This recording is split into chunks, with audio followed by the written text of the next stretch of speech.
Hello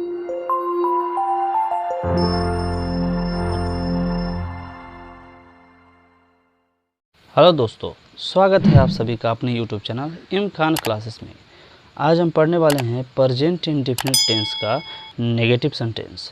पिछले video में आप लोगों को एक्सरसाइज कराया गया था, प्रेजेंट इंडेफिनिट टेंस के पॉजिटिव सेंटेंस का एक्सरसाइज कुछ कराया गया था जो आप लोगों को होमवर्क में दिया गया था। अगर आप लोगों ने मेरा वीडियो प्रेजेंट इंडेफिनिट का पॉजिटिव सेंटेंस वाला वीडियो नहीं देखा है तो उसे ज़रूर से देखिए, तब इसे देखेंगे तो थोड़ा सा आप लोगों को अच्छा समझ में आएगा। और आप लोग वीडियो देखते रहिए और साथ में नोट बनाते रहिए तो ज़रूर रहेगा। चलिए दोस्तों, शुरू करते हैं। तो इसमें आपका सबसे पहला रूल आता है रूल नंबर 1। तो रूल नंबर 1 में हम लिखेंगे कि यहाँ पर जैसे क्या होता है कि प्रेजेंट इंडेफिनिट तो लिखाया गया था कि एस या एस वाला, लेकिन इसमें क्या होता है रूल नंबर कि ही सी इट। तो यहाँ पर लिखेंगे रूल नंबर 1 में he she it name, he she it name, और ये सब रहेंगे, ही सी इट नेम रहेंगे। तो नहीं के लिए क्या लगाते हैं हम लोग? नहीं के लिए ही सी इट के साथ होता है तो आप लोग लिखिएगा जैसे कि ही सी इट नेम और सिंगुलर नंबर के साथ। तो ही सी इट नेम नहीं के लिए सहायक क्रिया,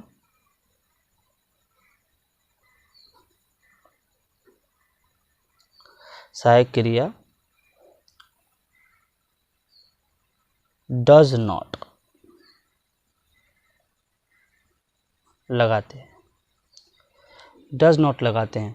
तो ये आपका रूल नंबर फर्स्ट होता है। इसमें क्या है कि बस ये आप लोग दीजिएगा कि हम लोग तो पहले ही पिछले वीडियो में बता दिया गया था कि ही सी इट और नाम, ठीक है, और प्लूरल नंबर ये सब होते हैं, ठीक है। तो ये सब प्लूरल नंबर था, आप लोग को पिछले नंबर में बताया गया था, पिछले वीडियो में, उसमें ऐसे एस लगा दिया जाता था। लेकिन ये नेगेटिव सेंटेंस है, इसलिए इसमें हम लोग डज नॉट लगाते हैं। तो ही आ जाए, शी आ जाए, इट आ जाए और किसी का नाम आ जाए तो हम लोग डज नॉट का प्रयोग करेंगे। तो इस पर हम लोग एग्जाम्पल भी देखेंगे, तब उसके बाद समझ में भी आएगा। तो पहले हम लोग एक एग्जाम्पल देख लेते हैं।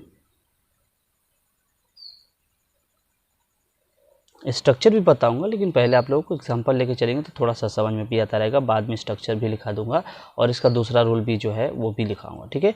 तो चलिए दोस्तों, पहले तो चलिए दोस्तों एग्जांपल लेते हैं।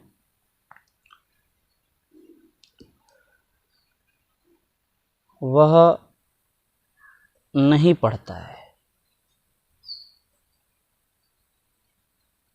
तो हम जानते हैं कि इसका पहचान तातिथ्य होता है, तो पिछले वीडियो में आप लोग देखा था, उससे कनेक्टेड है। तो इसमें हम जानते हैं तो ही, वह का अंग्रेजी ही, और उसके बाद डज नॉट। तो लिखेंगे ही डज नॉट, और पढ़ना का अंग्रेजी रीड।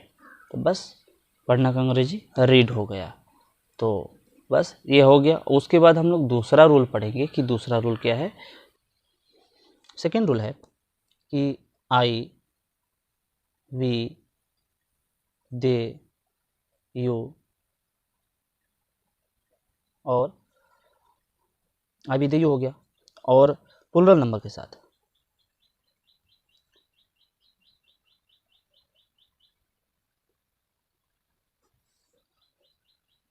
नहीं के लिए,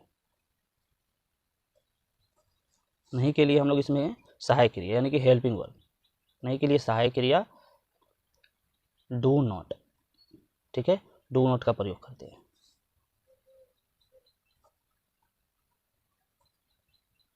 तो डू नॉट का प्रयोग करते हैं या फिर डू नॉट लगा दिया जाता है, तो यही बात है। तो ये अपने हेल्पिंग वर्ब डू नॉट, और हम जानते हैं कि सिंगुलर नंबर के साथ डज नॉट लगता है।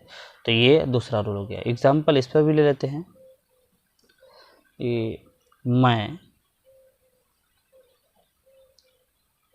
नहीं पढ़ता हूँ।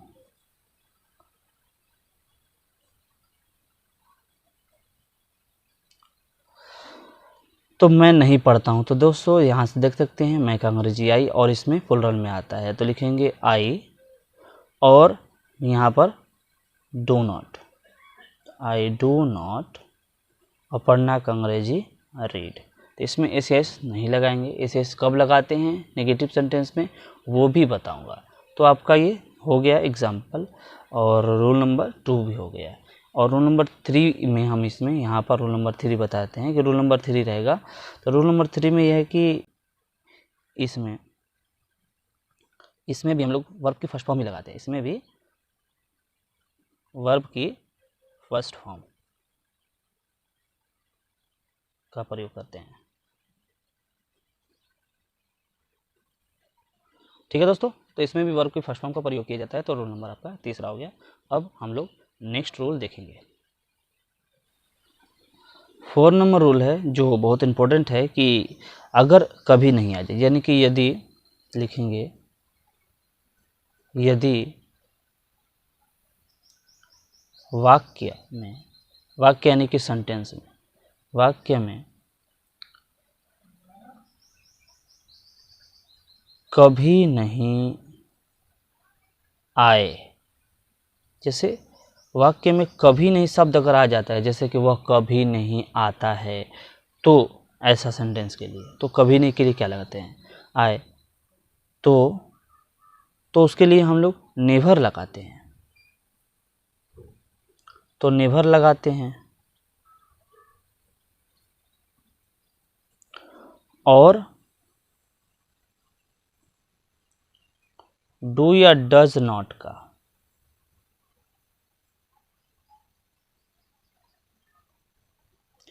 प्रयोग नहीं करते हैं। समझ में आया? तो डू या डज नॉट का हम लोग प्रयोग ही नहीं करते हैं।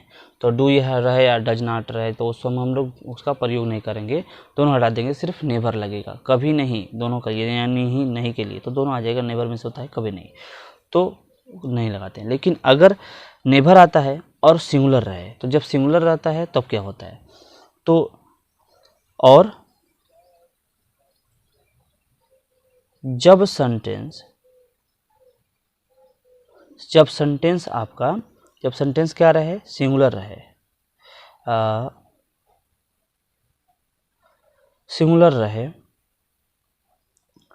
जब सेंटेंस आपका सिंगुलर रहता है तो वर्ब में एस या ईएस लगाते हैं। और पिछले 2 वीडियो में, यानी कि प्रेजेंट इंडेफिनिट टेंस का जो पहला वीडियो है, तो उसमें बताया गया कि एस कहाँ लगता है और ये कहाँ लगता है, तो हम एस लगा देते हैं। बहुत इंपॉर्टेंट रूल है ये वाला, और इस पर मैं आप लोगों को अभी एग्जांपल भी बताऊंगा तो समझ में भी आएगा। ठीक है दोस्तों, चलिए हम एग्जांपल बताते हैं, उसके बाद स्ट्रक्चर लिखाते हैं, फिर 2-3 एग्जांपल और करवाऊंगा। तो एग्जांपल लेते हैं एक, जैसे वह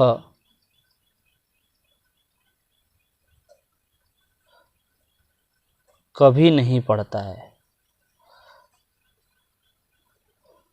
तो ये तो आप लोगों को समझ में आ ही गया होगा कि ये वह जो है ये सब्जेक्ट है, ये आपका वर्ब है, ऑब्जेक्ट इसमें नहीं दिया गया, तो बिना ऑब्जेक्ट वाला मैं सेंटेंस लगाऊँ। तो अगर ऑब्जेक्ट का होता है इसके बारे में आप लोग, इसमें सेंटेंस में अगर ऐसा रहता कि वह स्कूल में कभी नहीं पढ़ता है, तो स्कूल, घर, ऐसा कुछ जगह वो जो होता है वो ऑब्जेक्ट हो जाता है। तो इनसे कोई बड़ी बात नहीं, आप लोग आसान समझेंगे। तो यहाँ पर वह का अंग्रेजी हम लोग लिख देंगे ही, और अभी बताया गया है कि कभी नहीं का अंग्रेजी होता है नेवर, तो ही नेवर। और पढ़ना का अंग्रेजी रीड हो गया। लेकिन इसमें रूल में एक और चीज़ बताया गया था कि अगर ये सिंगुलर है, सब्जेक्ट क्या है, सिंगुलर है, तो ही तो हमारा सिंगुलर है, तो वर्ब में यानी कि रीड जो वर्ब है इसमें एस या एस लगा देते हैं। तो एस लगाएंगे इसमें, क्योंकि ये डी जो है वॉवेल नहीं है, और जो बताया गया था आपको रूल्स में उसमें, तो आपको उसको जरूर वीडियो तो देखना ही पड़ेगा, तो आप लोगों को एस के बारे में अच्छा से समझ आएगा। तो दोस्तों इसमें एस लगा देंगे। अगर यहीं पर आता कि मैं कभी नहीं पढ़ता हूँ, तो रहता आई नेवर रीड, इसमें एस नहीं लगता आई के साथ, तो यहाँ पर हम लोग जानते हैं कि सिर्फ पॉजिटिव के साथ लगता। चलिए दोस्तों, अब हम लोग स्ट्रक्चर लिख लेते हैं। तो स्ट्रक्चर लिखते हैं, सब्जेक्ट प्लस डू या फिर does plus not plus verb की फर्स्ट फॉर्म प्लस ऑब्जेक्ट। ठीक है दोस्तों, तो ये स्ट्रक्चर हो गया। ये पहला स्ट्रक्चर है, फर्स्ट नंबर। एक और स्ट्रक्चर जो हम नेवर के लिए कर दे रहे हैं, तो subject plus never plus verb की फर्स्ट फॉर्म ही रहेगी और प्लस ऑब्जेक्ट। तो दोस्तों दोनों में हो गया। जब कभी नहीं आता है तो हम लोग नेवर लगाते हैं और डू या डज नॉट को हटा देते हैं, ठीक है। तो दोनों स्ट्रक्चर हो गया। सब पर मैं एग्जांपल ऑलरेडी दे चुका हूँ, तो चलिए तो कुछ और एग्जांपल हम लोग करते हैं। तो दोस्तों यहाँ पर कुछ एग्जांपल्स लिए हैं हमने, तो 5 तो करते हैं सबको ट्रांसलेट। तो पहला नंबर है राम नहीं खेलता है। तो राम नहीं खेलता है तो राम का हो जाएगा राम, और नहीं का यानी राम है तो हम लोग सिंगुलर है यहाँ पर, तो हो जाएगा यहाँ पर डज, और नेगेटिव है तो नॉट, डज नॉट। तो राम डज नॉट अ खेलना का अंग्रेजी प्ले, फुल स्टॉप यहाँ पर आपका, ठीक है। तो राम डज नॉट प्ले समझ में आया, और जब समझ में आएगा तो ज़रूर से कमेंट करके जी भी बताइएगा, और चैनल को जरूर सब्सक्राइब कीजिएगा दोस्तों, जिससे हमको मोटिवेशन मिले और आगे वीडियो इसी तरह हम कंटिन्यू रख सकें। वे घर नहीं आते, तो वे का अंग्रेजी हो जाएगा दे, और नहीं वर्ड आ गया। जब भी नहीं आ जाए तो तुरंत हम लोग इसके जस्ट बाद ही हेल्पिंग वर्ब का यूज करेंगे। तो यहाँ हम जानते हैं कि दे क्या है, प्लुरल है, इसलिए डू नॉट लगाएंगे।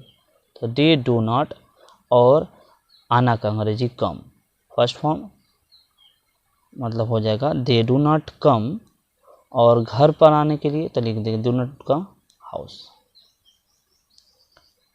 They do not come house, ठीक है। तो हम घर आने के लिए चाहे जाने के लिए टू का प्रयोग नहीं करते हैं। और नेक्स्ट है राहुल कभी नहीं सोता है, तो लिखेंगे राहुल। और आप लोग खुद से भी ट्राई कीजिए, इसको मैं लगा रहा हूँ, आप लोग ट्राई करते रहिए। तो कभी नहीं का अंग्रेजी आप लोग भी जानते हैं नेवर, तो राहुल नेवर, और स्लीप SLEEP, ठीक है, स्लीप। अब जानते हैं कि राहुल क्या है, सिंगुलर है, इसलिए इसमें S लगा देंगे, ठीक है।